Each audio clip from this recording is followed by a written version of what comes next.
Hola niños del quinto básico A y B. En esta ocasión vamos a ver las guías de trabajo de Historia, Geografía y Ciencias Sociales. En la portada aparece Cristóbal Colón junto a un indígena, representando lo que fue el 12 de octubre de 1492 cuando arribó a Centroamérica, que en ese entonces aún no se llamaba América. Bueno, ya conocimos esa historia. Y a ver, dígame una cosa, desde el año 2021 al 1492, ¿cuántos años ya han pasado? 529 años. Es decir, que somos el continente más joven. Ya vamos a ver la guía de trabajo número 9. El objetivo de ella es analizar y comprender las características del periodo colonial en América. Ya niños, ¿qué vamos a ver entonces? La colonia en América y en Chile. Esto se encuentra desde la página 112, 113, 114, 115, 116, 117, 120 y 121. También entre medio van a encontrar imágenes. Entonces esta es la lección número 1 de la unidad 3. Recordemos que luego del descubrimiento de América, Cristóbal Colón regresó a España contando lo maravilloso que era este mundo, estas nuevas tierras, que él a propósito no conocía. Él pensaba que era la India.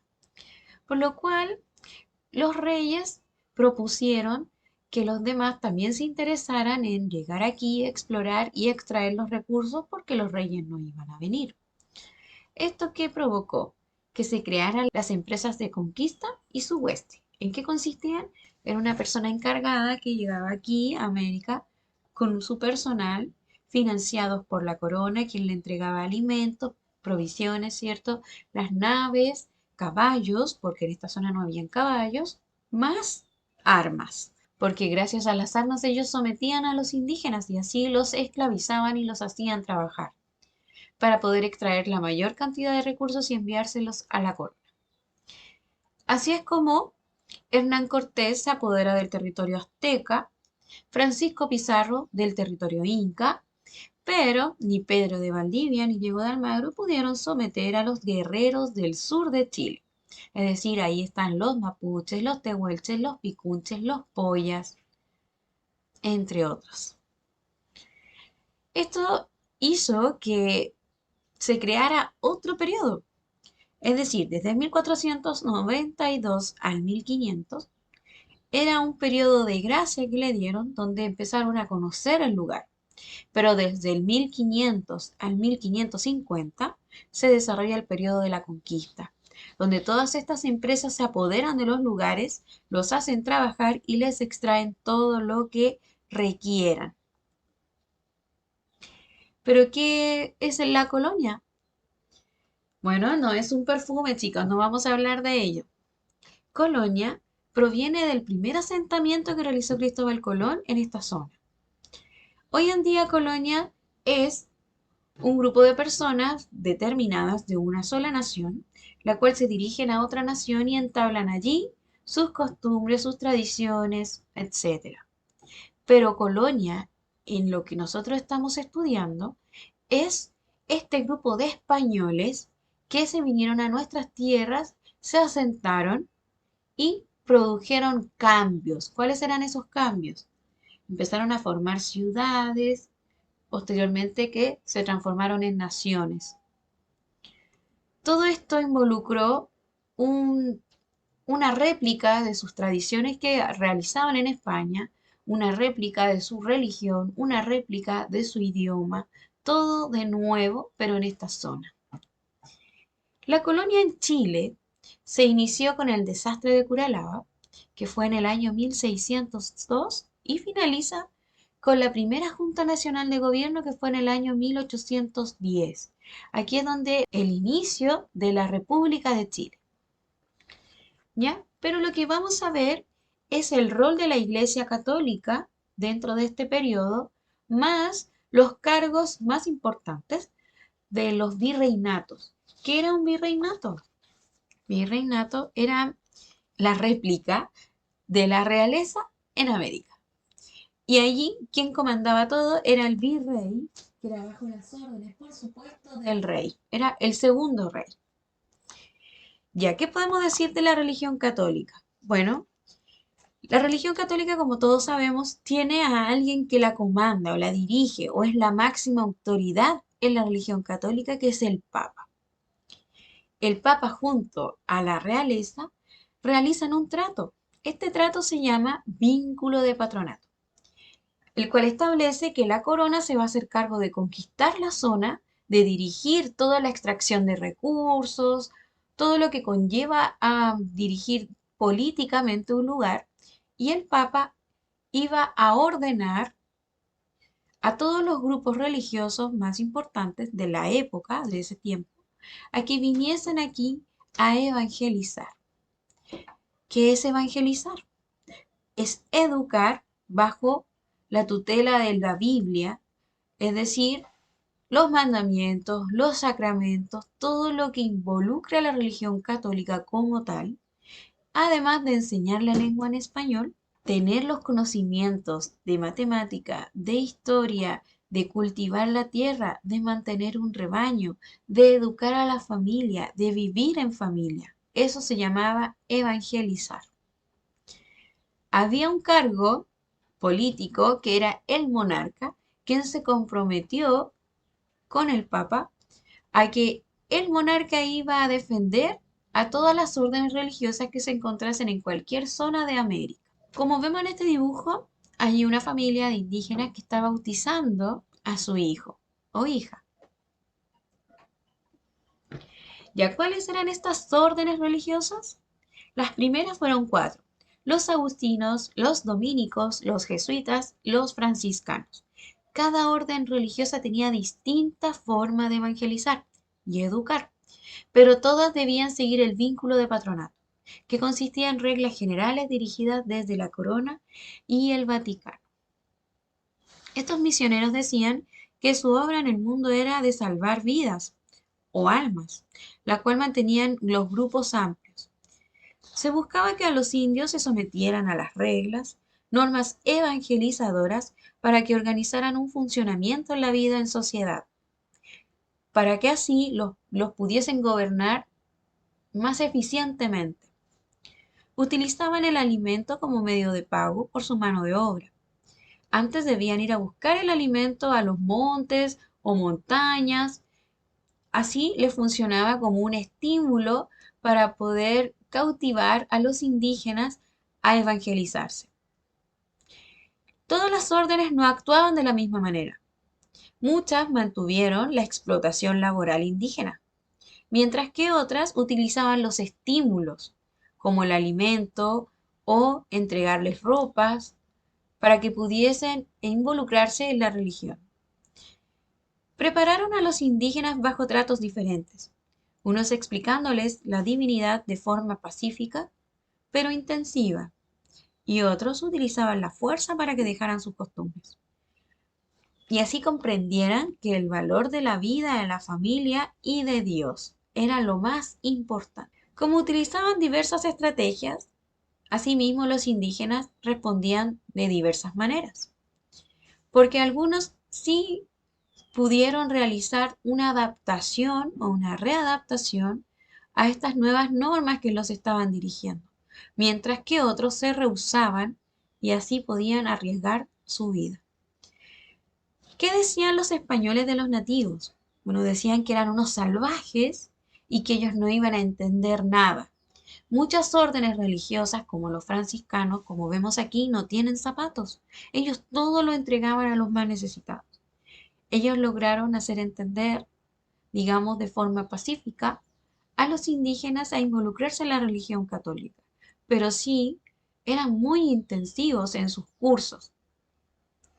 Recordemos que le enseñaban de todo un poquito. Observa las imágenes de la página 112 y 113. Tenemos este mapa donde las naves, cada nave representa una nación diferente. Y todo lo que está alrededor son los lugares que ya han conocido y cómo han ido cambiando las costumbres de los indígenas. Y en la otra imagen tenemos a un sacerdote con los indígenas. La pregunta es, ¿cómo crees que era la relación entre el sacerdote y los indígenas? Como ya vimos, son distintos, porque eran distintas órdenes. Pero, ¿cómo piensas tú que fue el trato? Ya chicos, aquí se produce lo que es la aculturación. ¿Qué es la aculturación? Es el despojo de la cultura que ya tienes, es el desvincular la cultura que ya tienes para adaptarte a una nueva. Este proceso hoy en día es algo muy difícil de realizar. Imagínense para los nativos que no comprendían nada, que llevaban siglos viviendo de esa misma forma y de repente aparecen personas que actúan distinto, que hablan distinto y los someten bajo leyes, bajo violencia, otros de forma pacífica, pero aún así sin entender nada. La actividad 2 es observar detalladamente los mapas de la página 114 y 115. Aquí vamos a ver cómo se dividió administrativamente o políticamente América. España utiliza nuevas estrategias de control. Crea virreinatos en distintas localidades de América para lograr un control político, económico y administrativo. Entonces, tras consolidar el dominio sobre los territorios americanos, la corona española los dividió en distintas unidades administrativas. Veamos cuáles fueron las principales. Virreinato es la división administrativa de mayor extensión e importancia en América. Y la gobernación y capitanía general era una división territorial administrativa de menor tamaño que un virreinato. Estos son los mapas que nos estaba enunciando la actividad. Primero tenemos la división administrativa desde los siglos XVI y XVII. Fíjense entonces, dice virreinatos, existían dos, en la Nueva España y en Perú. Y las capitanías generales en Cuba, Guatemala y en Chile. En 1535, antes de finalizar el proceso de conquista, la corona española creó el primer virreinato colonial, la Nueva España. Luego, en 1542, creó el de Perú. Ambos virreinatos se mantuvieron sin grandes modificaciones por casi 2 siglos. No obstante, dentro de estas unidades administrativas existían otras jurisdicciones menores, como las audiencias, presidencias y capitanías. Estas unidades dependían administrativamente de los virreinatos.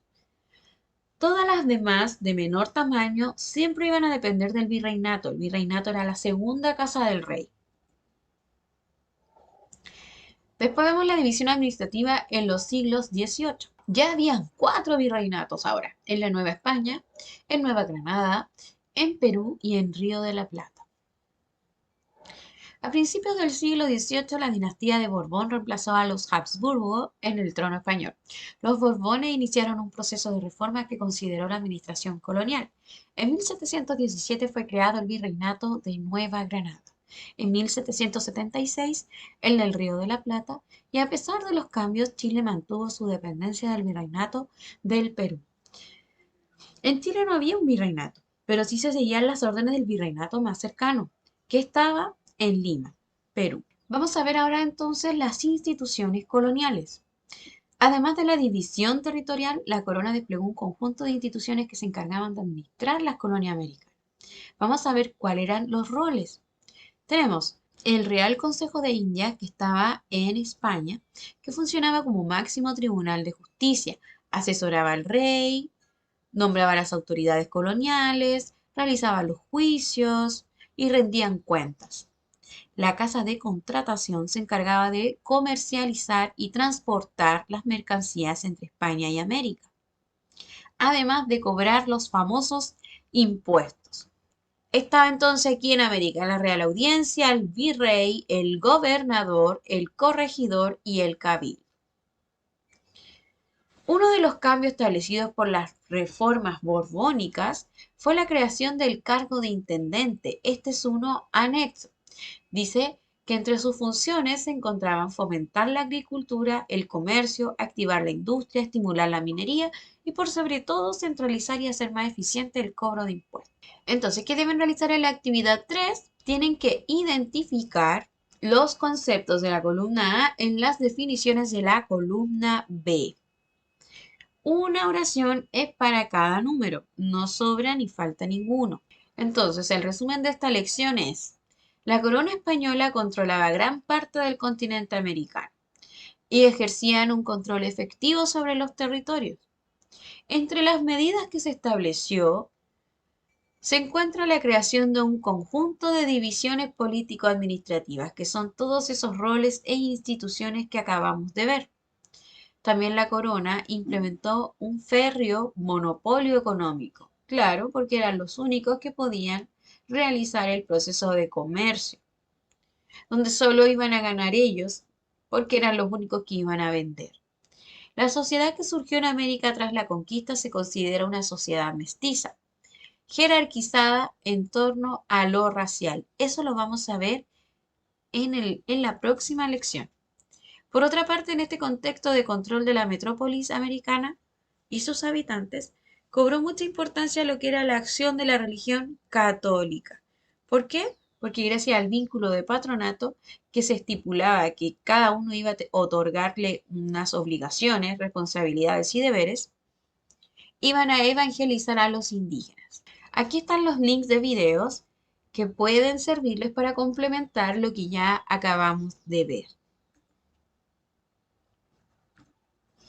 Ahora pasamos a la guía de trabajo número 10, la cual su objetivo es describir la estratificación social de cada clase relacionándola con sus costumbres y vida cotidiana. Esta se encuentra en la lección 2, Vida y Sociedad Colonial, desde la página 128 hasta la página 135. Bien, en Chile durante la colonia existieron diferentes grupos étnicos. Ahora ya nos centramos en lo que es Chile. Estos se separaban por clase social. No solo se encontraban indígenas y españoles, ya que entre ellos nacieron hijos, más mixturas de etnias. Se desarrollaron con la llegada de esclavos comprados por la corona española. Y a esto debemos sumarle extranjeros europeos que trabajaban para la corona española en mantener el control y autoridad del rey en América, fomentando así las identidades que tenemos hoy en día. Vamos a ver cómo eran estas mezclas entonces. Español con una indígena iban a resultar una mezcla de etnias que iban a ser los mestizos. Los negritos africanos que utilizaban como esclavos, más los españoles, resultaban en los mulatos.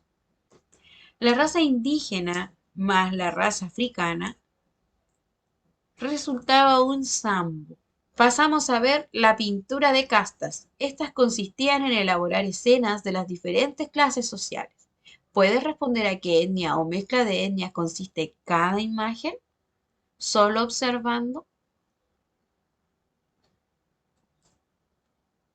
Dentro de la sociedad que surgió en América, tras la conquista, se formó con personas de orígenes y culturas distintas entre sí, las cuales pertenecieron a tres grandes grupos: los indígenas originarios de América, los españoles, los africanos y sus respectivos descendientes. La particularidad de la sociedad colonial radicó en la convivencia y en las estrechas relaciones entabladas entre estos grupos, consolidándose procesos iniciados durante la conquista. Entre ellos está el mestizaje y el sincretismo cultural. Estos elementos llevaron a una organización social y a un desarrollo de cultura del periodo. ¿Cómo era entonces la sociedad colonial? El mestizaje se refiere a la mezcla biológica entre dos grupos o etnias, mientras que el sincretismo cultural se refiere al proceso cultural o de la sociedad en que dos o más culturas se influían mutuamente o se incorporaban en vidas cotidianas elementos propios de una cultura con otra. Dibujo que representa la letra A, donde aparece un español, una indígena y la hija. Esta es una mezcla biológica donde se puede visualizar que la chica, la pequeña, tiene el color más de la mamá que del papá. En el sincretismo cultural se refiere a un proceso cultural, es decir, de la sociedad. No se puede ver a simple vista, sino que se vive. Por ejemplo, un mapuche orando a la Virgen María, cuando los mapuches tienen su propia religión, sus propias creencias. Ahora hay una mezcla. Es una mapuche, pero con religión católica.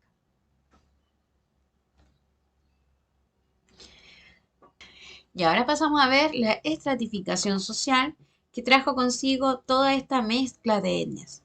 En la cima tenemos a los peninsulares, los originarios de España, los nacidos en España.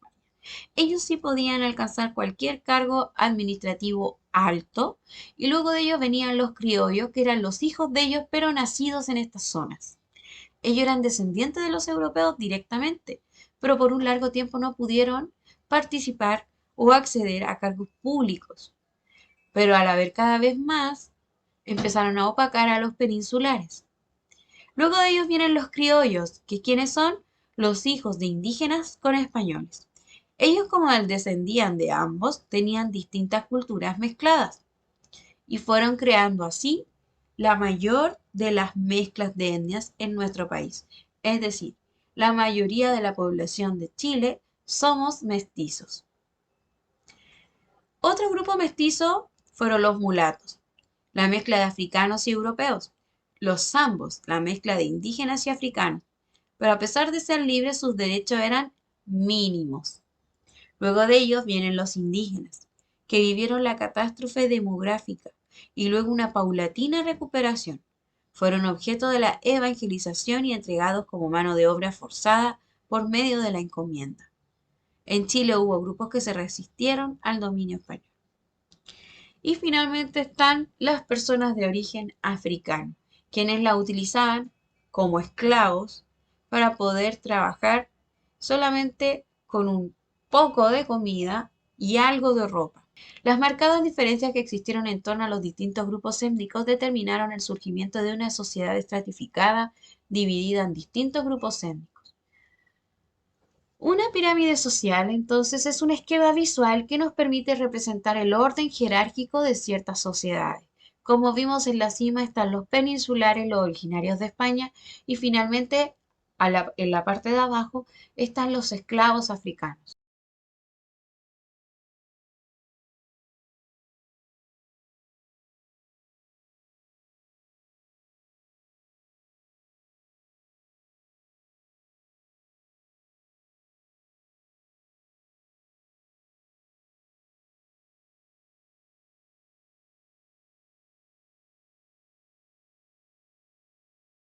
¿Cuáles eran los oficios y actividades económicas durante la colonia?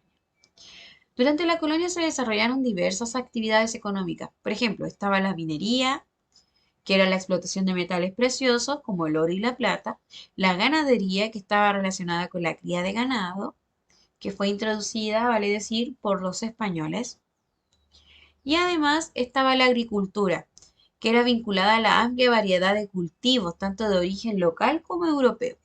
Todas estas actividades, que tuvieron distintos ciclos de duración e importancia, involucraron distintos tipos de mano de obra. Tenemos aquí en las imágenes vendedores populares como los heladeros, el brevero, el velero, el dulcero, el lechero, el aguatero, el yerbatero, el panadero y el sandillero.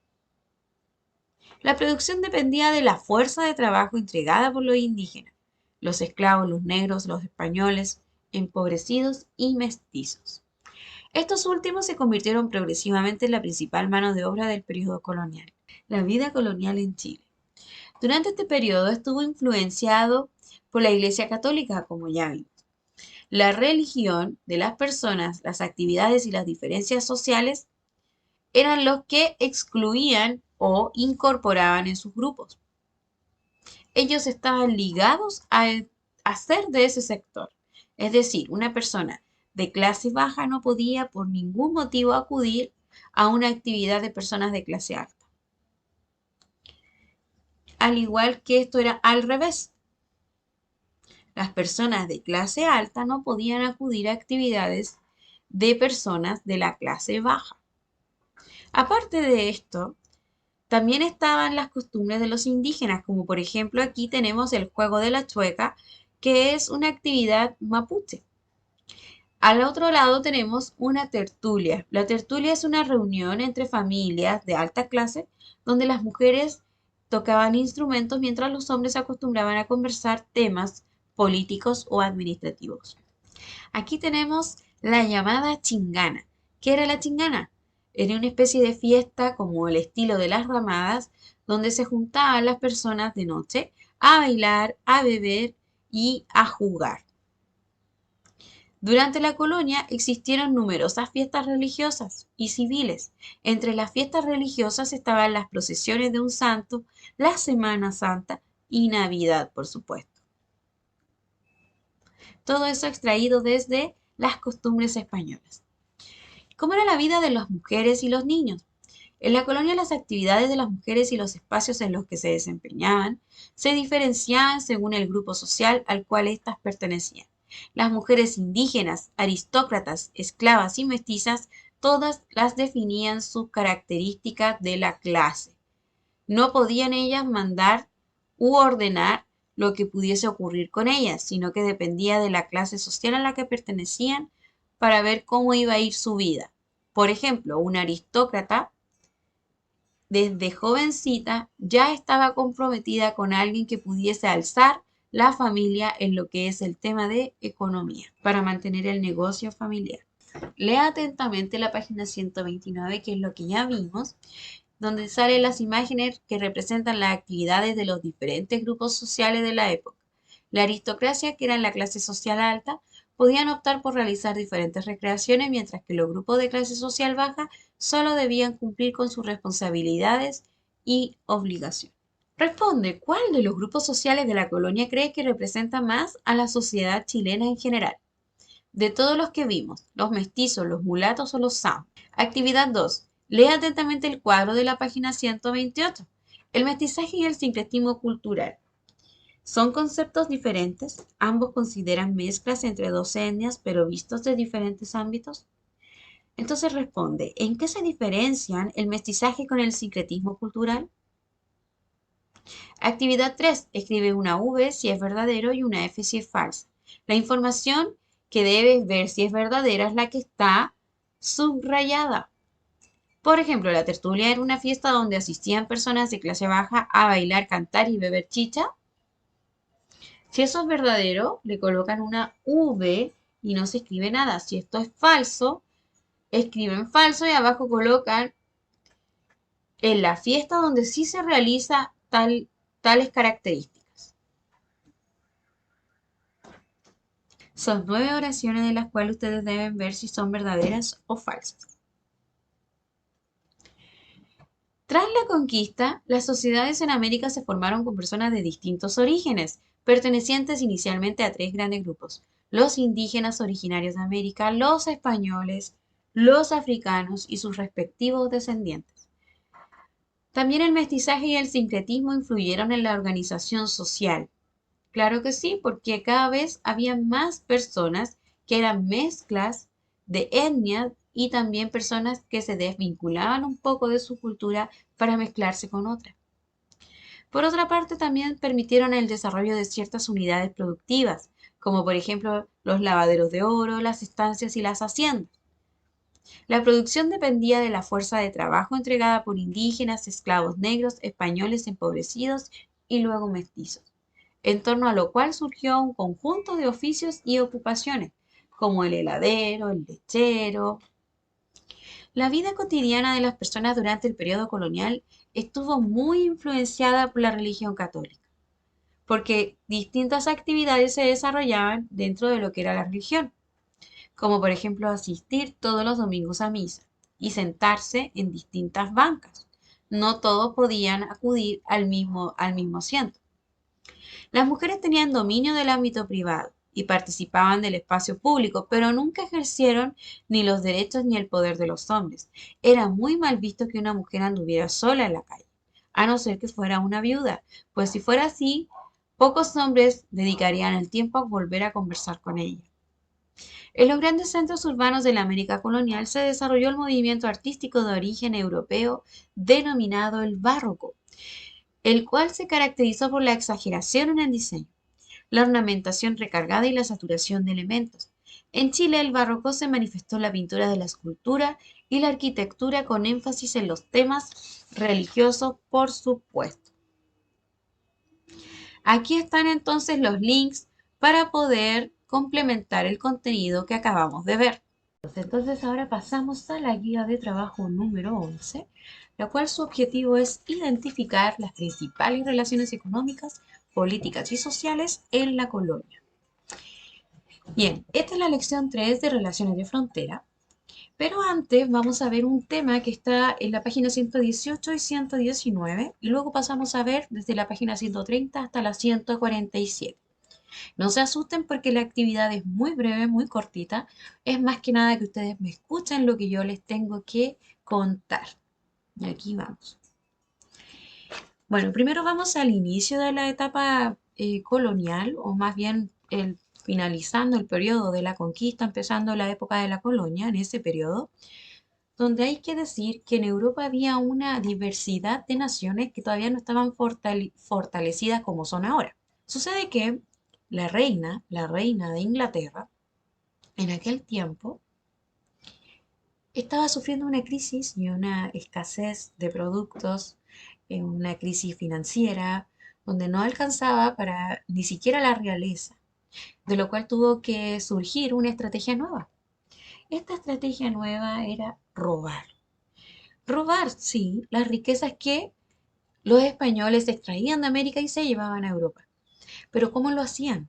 Bueno, había mucho contrabando de mapas, muchas personas que se dedicaban a el comercio clandestino, que es este que no paga impuestos, porque España tenía un monopolio en Europa. ¿Qué es monopolio? Bueno, que solamente ellos podían vender y recibir la mercadería de América. Y así poder comercializar estos nuevos productos que como siempre la novedad es lo que se vende como pan caliente, todas las naciones lo requerían. Inglaterra tenía una deuda muy grande con España, que ya era la más fuerte de todas las naciones que se encontraban en Europa. Entonces, ¿qué hizo la reina? Hizo un trato con los famosos corsarios, y aquí comienza el periodo de los piratas. Los piratas eran saqueadores y ladrones, pero manejados por su propia cuenta. Y los corsarios eran un poco más finos porque tenían el permiso de la reina para poder robar. Como ellos hacían el contrabando de los mapas y las fechas cuando embarcaban y desembarcaban, se entrometían en las rutas de los barcos españoles, de los cuales saqueaban y se apoderaban. Ahí entonces teníamos el mapa y su tráfico marítimo, por dónde entraban, por dónde se devolvían y cuál era la ruta. No tenemos la parte de Inglaterra, pero Inglaterra está más arriba. Es una isla en Europa.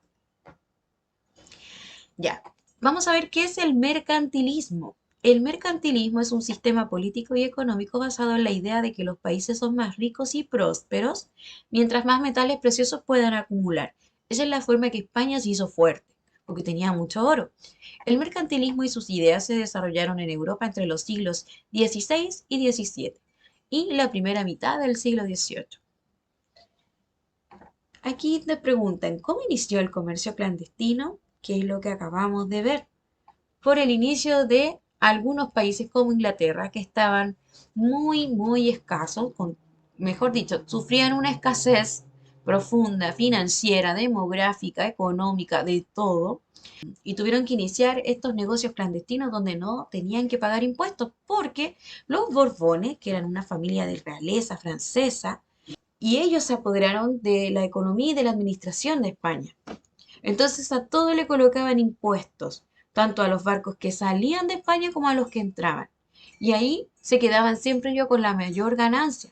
De modo que los países tuvieron que iniciar este mercado negro que le llaman, para no pagar impuestos y poder quedarse con el pago de esos productos sin tener que pagar algo de ellos a la realeza.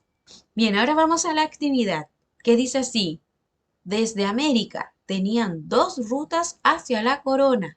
Una era en el puerto de... A ver, ¿desde dónde salían y se iban de nuevo a la corona que se encuentra en España? Fíjense en la punta de las flechas hacia dónde indican. Si indican hacia Europa, ¿desde dónde salían? Dice que habían dos puertos. Uno era por y la otra ruta era en, y así llegaban a la ciudad de en España. Ahí tienen que mirar el mapa y se van a dar cuenta para poder completar esa oración.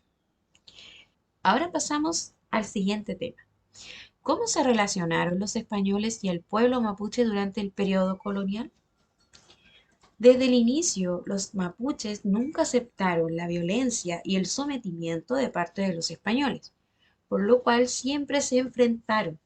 Esta guerra se llamó Guerra de Arauco, que duró más de 300 años.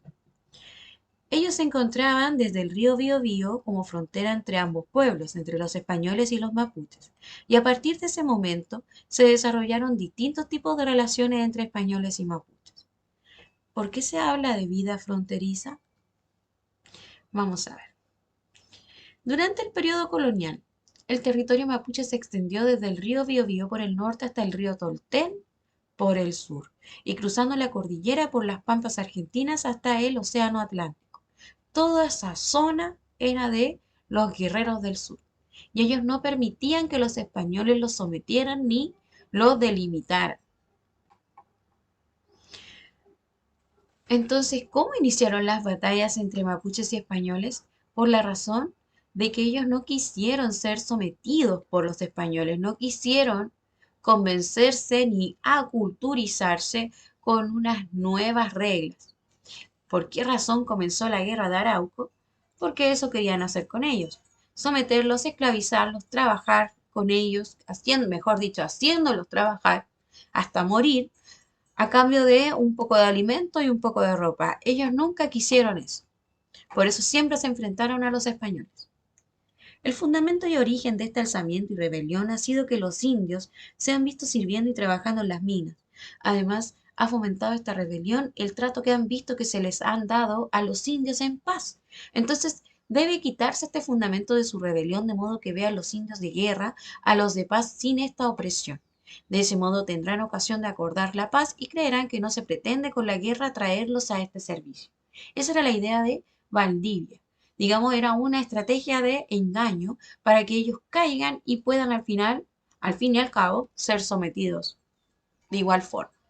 Los españoles denominaban como indios de paz o indios amigos a los indígenas colaboradores o aliados, a los que no se les mostraba de un trato hostil. Como siempre, todo texto histórico debe estudiarse con mucha cautela porque pueden haber distintas versiones. Eso es lo que ocurre con la guerra de Arauco y la guerra defensiva. Hasta comienzos del siglo XVII, la denominada Guerra de Arauco marcó una forma de vida fronteriza caracterizada por los enfrentamientos entre españoles y el pueblo mapuche. Estos enfrentamientos se agudizaron a partir de 1608, cuando se legalizó la esclavitud de los indios de guerra, los que eran capturados en campañas denominadas malocas. Estas eran las guerras de los españoles contra los mapuches. Dichas acciones tuvieron un correlato en el pueblo mapuche, los malones. Por iniciativa del padre Luis de Valdivia, la corona adoptó una nueva política de trato hacia los mapuches, denominada guerra defensiva. Sin embargo, la captura y venta de indígenas como esclavos motivó una gran insurrección mapuche en el año 1655, que significó la destrucción de todas las ciudades ubicadas hasta el río Maule. Cuando comienza la guerra de Arauco y van ganando los mapuches, los Borbones en España, como ya estaban enfrentados con la piratería de Inglaterra, más que aquí los españoles no daban abasto con los mapuches, tuvo que invertir más recursos, más en armas, para que los españoles se recarguen más y puedan enfrentar a los mapuches. Pero esto le trajo una crisis a España. Por lo tanto, más exprimían a los indígenas que estaban trabajando en otros lugares y los evangelizadores a su mismo tiempo también le exigían más. Por todos lados atacaban a los indígenas.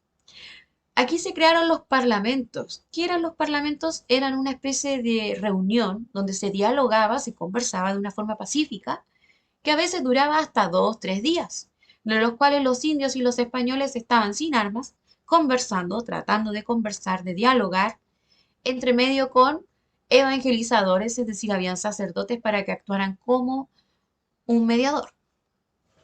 En todos los parlamentos participaban representantes de la institucionalidad política, religiosa de ambas partes, de un lado los misioneros, de otro lado los loncos y los boquifoy. En ambos casos se mantuvo la injerencia en cuanto a la forma y contenido de los eventos. Se integra la misa, que es un santo sacramento, Paralelamente también a los rituales con ovejas en un primer periodo y más tarde los bastones, con la plena aceptación de las dos partes en relación. Lo mismo sucede con los elementos emblemáticos de las respectivas religiones, la cruz y el canelo. Con la llegada de los jesuitas a Chile en 1593, se inicia un proceso que intenta terminar con la conquista violenta a través de la evangelización. En 1612, el padre jesuita Luis de Valdivia propuso un sistema de guerra defensiva, con lo que pretendía poner fin a los ataques mutuos, enviando misioneros al sur del Biobío. Si bien esta estrategia fue abandonada por la hostilidad de los indígenas, las misiones jesuitas y de otras congregaciones siguieron con su proceso de evangelización. ¿Cuáles eran las formas de trabajo y evangelización? Bueno, como estábamos viendo antes. Existían cuatro sistemas. Tenemos la encomienda, la mita, el repartimiento y la esclavitud. La encomienda consistía en la entrega de un grupo de indígenas a un español para que éste los utilice como mano de obra. A cambio, el español tenía que evangelizarlos con los sacerdotes, protegerlos y educarlos. La mita era un sistema de turnos de trabajo obligatorio de un tercio de la población de una comunidad durante algunos meses del año. Fue un sistema instaurado por los incas y esto se mantuvo con los españoles. El repartimiento consistía en un desplazamiento forzoso de indígenas a lugares donde se requería mano de obra. Y la esclavitud eran los indígenas rebeldes y tomados como prisioneros en combate, que eran vendidos como esclavos y sometidos al trabajo forzado. Debido a los fuertes cuestionamientos de algunos religiosos de la Iglesia Católica sobre los abusos y efectos perjudiciales que los sistemas de trabajo forzado incluían, se realizaron o se decidió promulgar las tasas o normativas para regular el trabajo indígena.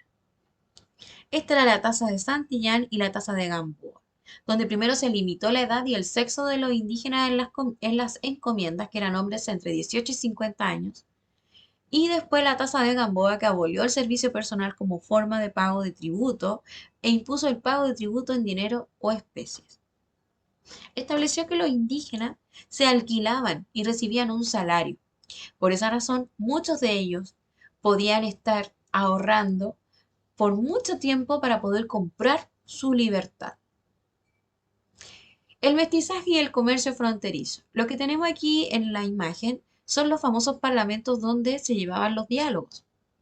El mestizaje fue lo que provocó que los españoles tuviesen que abolir la ley de esclavitud, porque el mestizaje tanto de los criollos como de los españoles con los indígenas, como también de los esclavos africanos con los indígenas o con españoles, llevó a que la población, digamos, las mezclas de etnias fueran en mayor población, mayor amplitud que la de los originarios, es decir, la de los españoles puros.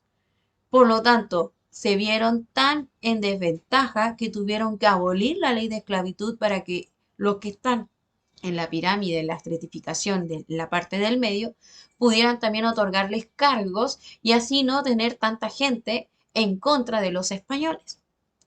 Esa fue una de las consecuencias de la guerra, que fue el aumento del proceso de mestizaje.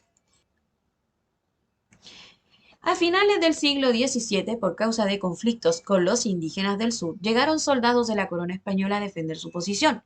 Esto contrajo vínculos amorosos entre indígenas y españoles, subiendo la población de mestizos, por lo cual la administración colonial no tuvo otra opción que pedir la prohibición de esclavitud indígena para generar vínculos pacíficos.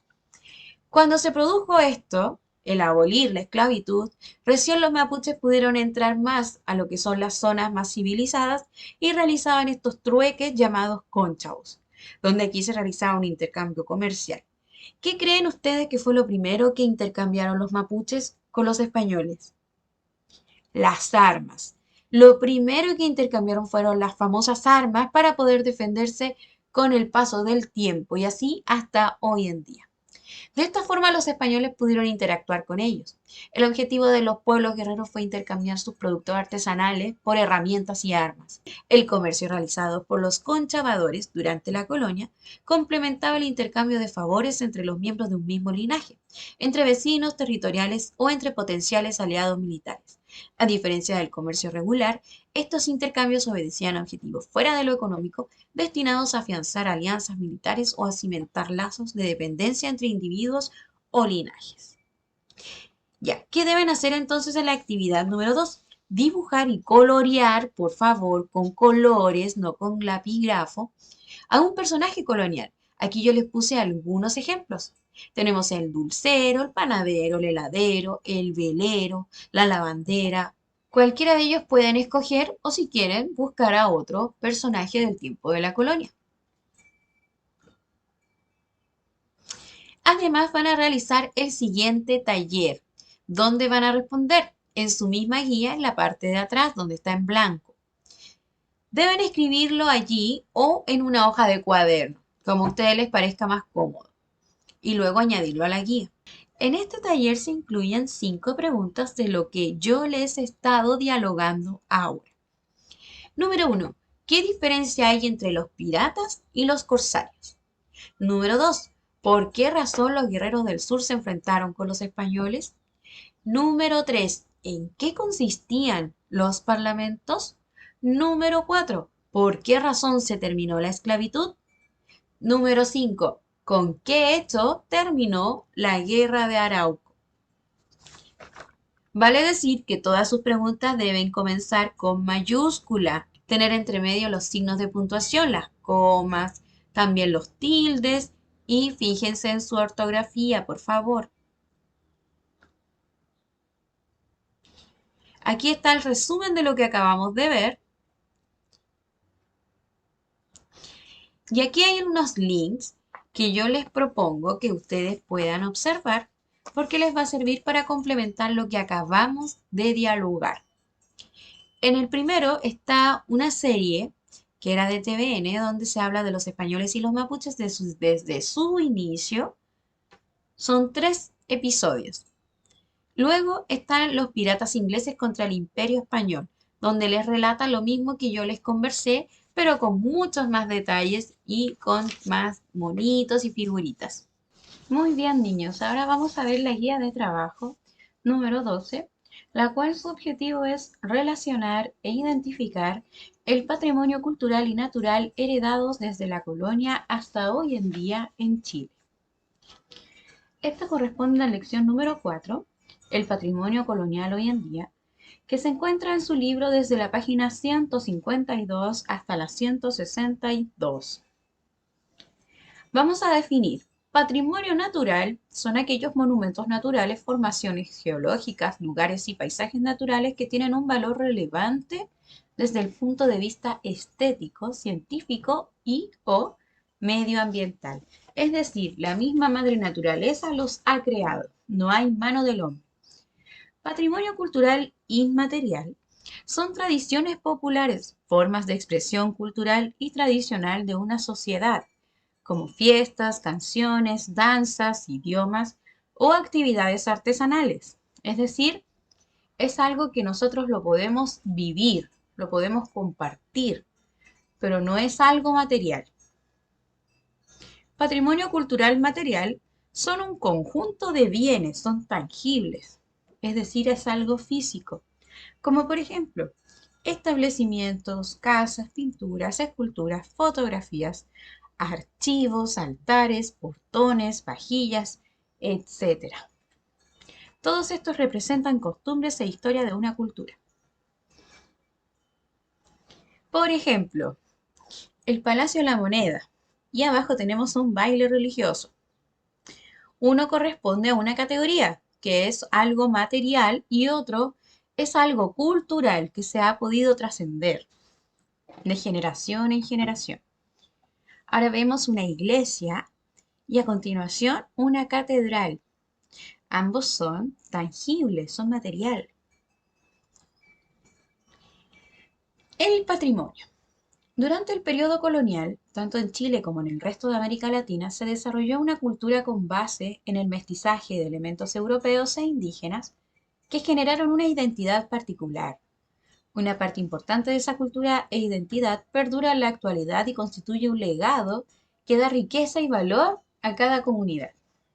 En toda América nosotros compartimos lo que fue la evangelización y por ende también los primeros colegios en toda América siempre van a ser católicos, los más antiguos. ¿Por qué? Porque solo ellos tenían el derecho de educar. El Parque Nacional Torres del Paine, ubicado en la región de Magallanes, es parte del patrimonio natural de Chile. El patrimonio cultural inmaterial corresponde a aquellas expresiones inmateriales relevantes de la cultura, como la música, las danzas, las tradiciones orales, los ritos, la medicina tradicional y la religiosidad popular. Algunos ejemplos es como lo que estamos viendo ahí, el baile, la cueca. Luego tenemos el castillo o fuerte de Niebla, cuya construcción comenzó a mediados del siglo XVII. Es un monumento nacional y parte de nuestro patrimonio cultural material. Es decir, es algo que sí está por la mano del hombre y está en nuestros paisajes. Por ejemplo, el Parque Nacional Torres del Paine es algo natural, ahí no hay mano del hombre, pero en el Fuerte de Niebla sí. Ambos están en la naturaleza. El patrimonio colonial en la lengua y la religión. La lengua y la religión son quizás los legados más evidentes de la época colonial. Estos elementos llegaron junto con los españoles y se consolidaron durante dicha época. Sin embargo, adquirieron características propias producto del mestizaje. Por ejemplo, tenemos la fiesta religiosa de la Tirana, donde se constituyen bailes religiosos de distintos lugares de esta zona, en lo cual son ancestrales sus bailes, sus colores, sus ropas, pero están mezclados porque la cultura de esos grupos de indígenas no era la religión católica, pero al mezclarse, al pasar por el sincretismo cultural que fue la mezcla de culturas, se llevó a cabo que la religión impulsara esta fiesta religiosa de ese modo. El patrimonio colonial en la cultura y las tradiciones. Bueno, en cada ciudad y en el campo hay prácticas tradicionales que se mantienen vivas. Por ejemplo, vemos aquí a los chicos jugando el trompo en aquella época de la colonia. Luego tenemos a la trilla, también tenemos personas tirando la cuerda y por supuesto los queridos volantines. Estas son costumbres y tradiciones con origen colonial que se mantienen hasta nuestros días. El patrimonio colonial en la arquitectura y en el arte. Como les mencioné antes, los evangelizadores, solo ellos tenían la obligación de educar a los nativos o a los indígenas. Por ello es que todas las iglesias son construidas de la misma forma, las antiguas, por supuesto, y la ornamentación en ellas también, a pesar de ser órdenes totalmente diferentes, pero todas compartían las mismas bases. La pintura. En Chile quedan importantes vestigios del arte colonial, especialmente en la pintura. Se trata de obras influenciadas por la denominada Escuela de Quito, la cuna del barroco americano, que alcanzó gran prestigio a nivel latinoamericano y europeo. Gran parte de dichas pinturas se encuentran en iglesias o museos a lo largo del país. Los edificios públicos. En Chile existen muchos edificios públicos que fueron construidos o iniciaron su construcción durante el periodo colonial. Uno de los más emblemáticos es justamente el Palacio de la Moneda, donde se encuentra el mandatario más importante del país, el o la presidente de la República. El resumen de esta lección es, todos los pueblos reciben de sus antepasados una herencia o legado que buscan transmitir de generación en generación lo que está conservado y poder enriquecerlo. A esto se le llama patrimonio cultural, que se compone de elementos materiales o tangibles, como edificios, monumentos, herramientas u otros objetos. En el país perduran las prácticas tradicionales, como algunos juegos que practicaban en la colonia, las chinganas también y el arte. Bien, ¿cuál es la actividad? Observar las imágenes de la página 152 y 153. Nuestra sociedad se define a partir de la herencia patrimonial entregada por nuestros antepasados, siendo clave el periodo colonial que definió nuestra identidad tal como la conocemos hoy. Número 1. ¿Cómo se pueden transmitir, conservar y enriquecer estos elementos de una generación a otra? Número 2. Si la generación actual no le interesa conservar y cuidar el patrimonio cultural y natural, ¿qué sucederá con la identidad de las generaciones que nazcan después? Esto es bajo su criterio, chicos. Actividad 2. Lee, identifica y colorea los diferentes tipos de patrimonios que se presentan en los cuadros. Los patrimonios naturales, colorea celeste. Patrimonios culturales inmateriales, es decir, que no son materiales, de color amarillo. Y los patrimonios culturales materiales, los que sí son físicos, esos de color naranja. Deben entonces colorear todos los que están desde Cabildos hasta Machacmara. Mara. Actividad 3. Nombra 6 costumbres o comidas o juegos típicos tradicionales chilenos que hayan comenzado en la época colonial. En los dibujos están representados solo algunos de ellos. Espero que no sean los mismos que aparecen en los dibujos los que sean escritos.